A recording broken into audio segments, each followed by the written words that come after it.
Hello and welcome to Conquering Mount Scrapmore with Brenda. I'm Brenda and today it's Free Pattern Friday. Yay! Another Free Pattern Friday just for you. Now today we're doing the X block, and this X block is not my design, but it is just such a beautiful design. I had to share it with you, and it comes together very quickly. You are going to need some, this is all based on 2.5-inch strips and 2.5-inch squares. So I know you've got them in your stash. You've been asking for patterns, more patterns that uses up that size, right? Well, I'm going to put all the cutting instructions in the show notes below, but also is going to be in the show notes below is on a YouTuber I'd like to introduce you to. It's Zach at zakfosterful. Now, he's got a YouTube channel, and it sounds like it's going to be a lot of fun. So the surprise shout out is for him. So if you go there and you like what you see, tell him Brenda from Conquering Mount Scrapmore sent you. And it should be a lot of fun for him. And the other thing that's in our show notes below is going to be our Zoom link for our monthly sew date, where you come and sew with myself and all the a few other members that come, and you work on projects that you want to work on, not my stuff, your stuff. You come with your stuff that you need to work on. We start from 9 o'clock till 5. Normally on a first Saturday of the month, but it's in the show notes as to what the dates are from now until the end of December.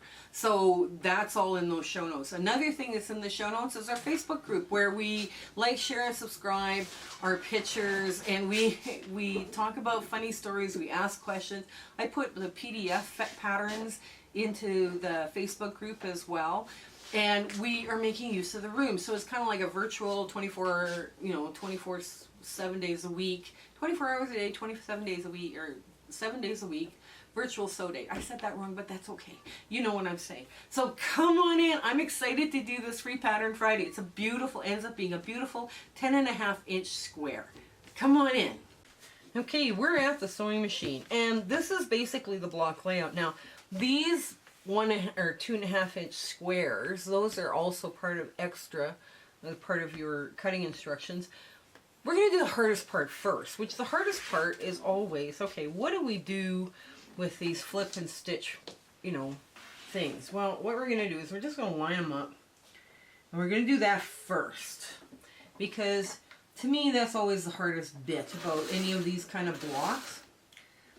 I'm just going to line it up, and I've got this invisible line that I'm just going to kiss. I'm going to come right up close on it, but not touch it.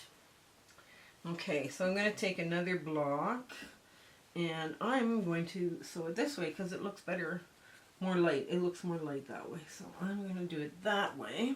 Because you buy both sides of the fabric, you should be able to use both sides of the fabric, right? And get all of them sewn. Okay, I'm going to put this, there, that's going to be nice, right there. Now,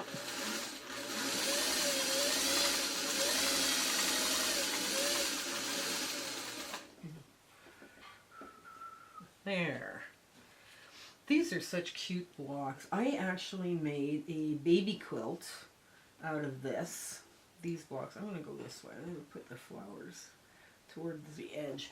I made a baby quilt using these blocks, and they were so nice. I used a different scale, and you can play around with the scales that the size that you want to work with, right?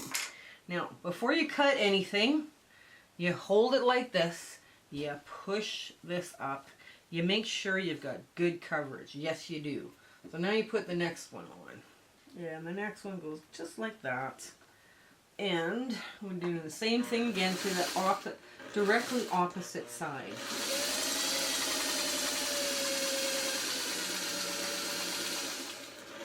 And would you believe it, I actually picked up all of this out of my crumb bin. Now, we're just going to fold that over. Yes, we have good coverage. We're going to take the next piece. Oh, I should take this one here. Let's take this one. With a little posy in there too. There we go. Well, that would actually look better this way, wouldn't it? Okay, yeah, we use both sides of the fabric. I pulled all of this fabric, including out of my crumbs. So I was thinking we should probably do something that annihilates our crumbs, because our crumbs are bigger pieces. My crumbs tend to be a little bit bigger, because I keep my crumbs about hand size, so I can do stuff like this. Okay, ooh, this is nice. Let's put this on. There we go. And we make sure that covers. I've got good coverage. Yes, I do. There. Yeah. We're going to do something with our crumbs here, but not on Free Pattern Friday. I think Free Pattern Friday, everybody loves Free Pattern Friday. So, alright. Now, just check. Yes, that looks great. Last one. Okay. So now we've got everything through, ran everything through, so let's look at where we're at. Okay, I've got good coverage, yes I do. So what I'm going to do is I'm going to take this and give a generous 1/4 inch, and we're just going to put it down just like this, hang on, just like this, right back in its corner.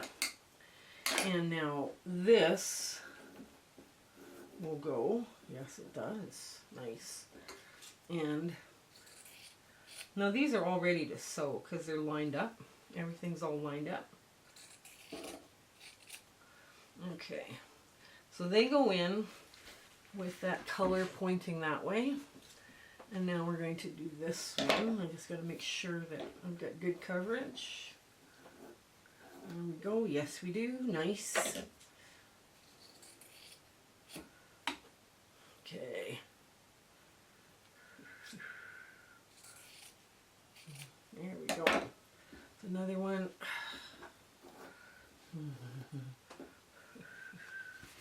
And the last one, we're just going to take one of these and start running them through. Oh, I guess we should change over to our 1/4 inch foot. I have a new 1/4 inch foot, and I'm kind of impressed with. It does a nice job. It's got a nice little plow on the side, and I just picked this up at on Amazon, and it's a slant shank. It's universal, so anything with that needs a slant shank, it will fit. So that's kind of nice.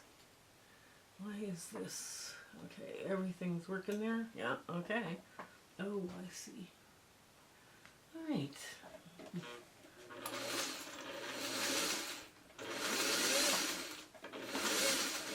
Okay. Just run them through 2 at a time. So you have a pair. Okay. There we go. And last check. You always check before you cut, because wow, can that make a mess very quickly. Okay.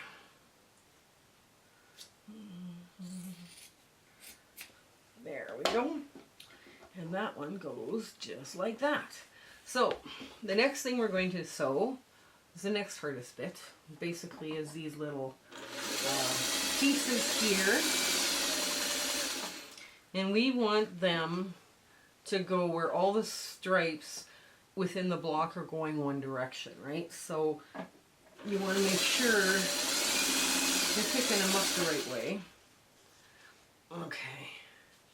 And then you put them down the right way too. And these are just 2.5 inch squares. And the last bit is here. And this is the edge that gets sewn.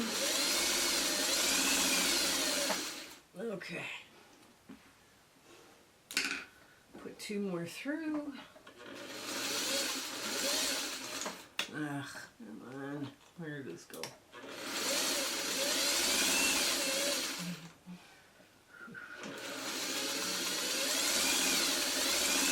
Okay.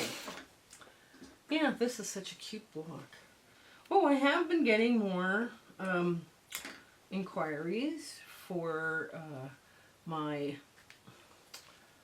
speaking engagements. Now these you press, because this is going this way, this seam goes that way towards the center. Okay, so it goes towards the center. It means it goes like this. There we go. Because this and this will match up, and you don't want them going the same way. Okay, towards the center. Towards the center would be this way. There we go. And towards the center would be this way. So all of these now, see, this is all pressed this way, and this one is pressed this way. This one's going this direction, that seam's going that direction. So now this becomes a simple matter of webbing. And we talk about webbing a lot. And I know some of you, oh, she's on about webbing again. Yes, I'm on about webbing. It is the fastest, quickest way to make something work. And put it together and keep all of it in order. Right? So then we put these two together, just like so. You take down that first two columns and you just sew them together. Right? Okay. I know. There we go.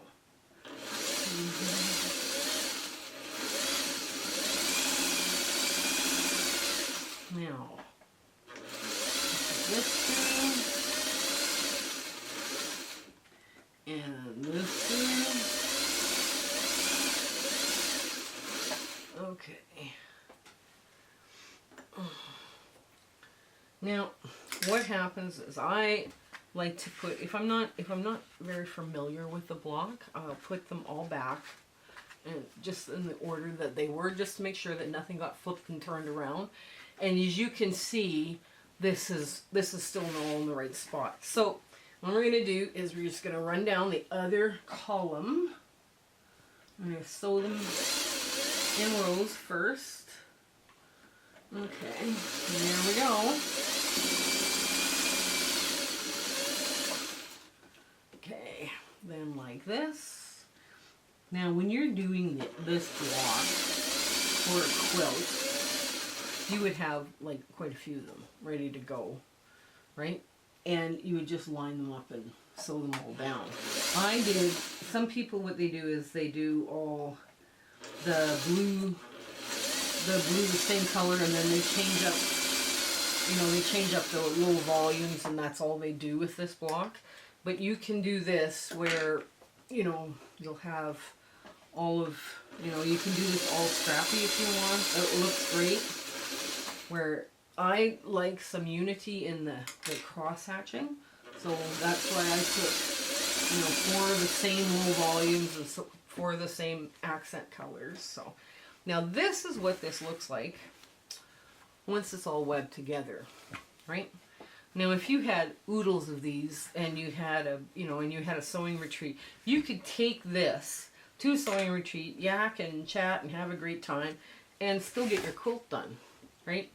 Because it's all laid out for you. There's nothing, no running around trying to figure out, oh, do I have this now or that? Okay, so once I get started, my needle is in the down position. Now I want these to nest, right? I want that to nest. So what I'm going to do is I'm going to push the blue in. This blue goes in, so this seam is going down, this seam is going up, right? So there's my first seam. Now I'm going to go like that. Make my next nest is right there. I get in with a nice, crisp, sharp looking seam. And then I grab my edges and I get the rest of it all figured out. And now I'm going to show you what I'm going to do with all these silly little triangles. I'm going to cut off all these little dog ears. I know you're sitting there, oh wow, she's going to make yet another orphan block. Yes, I am. We are still doing orphan block challenges, by the way. So it's been interesting to see how many of these orphan blocks I actually get to do. So I'm going to make just little pinwheels, and I'm going to press it all to the dark, all to the blue, in other words. And just like that, I get there. I get this working like this. And I put the center points together. I don't worry about the outer points because I'm going to trim those. And the center points together. They're nesting nicely because they're all pressed to the dart. There we go. Now, what I'm going to do, I'm going to get the next row sewn. And there. And we'll, yeah, so you line up your edges, right? Now, if your one bit is a little bit bigger than the other bit, that's the bit you put down. And with your needle down, you pop open these seams, the webbing, so you can see where to nest everything. You know, where you need to nest and where to hold it. That's my, I know it sounds weird, you put the webbing in and then you clip it. Wow. It's just a way that I can make sure I'm not missing where I'm supposed to be nesting, right? Okay. And now we match up this edge and we ease in. Oh, no, it's not going to ease because it's the right size. Okay. So, now I clip off that little pinwheel. Okay, just like that. And, oops, I go up on one and down on the other. There we go. And I have a good nest on my pinwheel. Okay, there we go. Okay, so now we head towards our big ta-da moment. Okay, and here's our cute little X block. This is quite the adorable little block, and you can see it works together really well scrappy. Now some people, what they do is they keep the outside, these bigger pieces all the same color, and they go scrappy with everything else. I decided to keep these the same color and these outer low volumes just because I had enough low volume of that stripe to work. Now all the stripes do go up and down the block, right? So I kept that, you know, so when the eye looks at it in a quilt, it's not going to be, well, one stripe goes this way and the other this way and the other one goes that way. So that was that's probably not really that hard to do because you have it all laid out for you. So, and the little teddy bear is in the corner. So I hope you give this block a try. I was able to make 2 little pinwheels. Now I will be putting these into my orphan blocks, and after I size them up, give them a good press and then size them up to some easy size to manage and play with. So this, I have no idea what size they end up with yet, but we'll see what I need over in the orphan block challenge. So I hope you give this one a try. It has been absolutely so much fun to spend time with you today. And until we meet again, I want you guys to take care and have an absolutely fabulous week. Okay, bye! My husband and I would love to thank you for all of the amazing people that we have met along this crazy YouTube adventure that we've been having. We do free speaking engagements too, so if you're part of a guild and they're looking for, you know, people to talk and, you know, and chat with, you know, in their monthly meetings, tell them that I'm doing free ones just to help the guilds out because it's been a tough time for the guilds as well. You know, share, like, and subscribe with your friends. You know, make sure that they're, you know, they get the word out on us. That's the best way you can do to help us out. So until we meet again, I want to thank you. Okay, goodbye.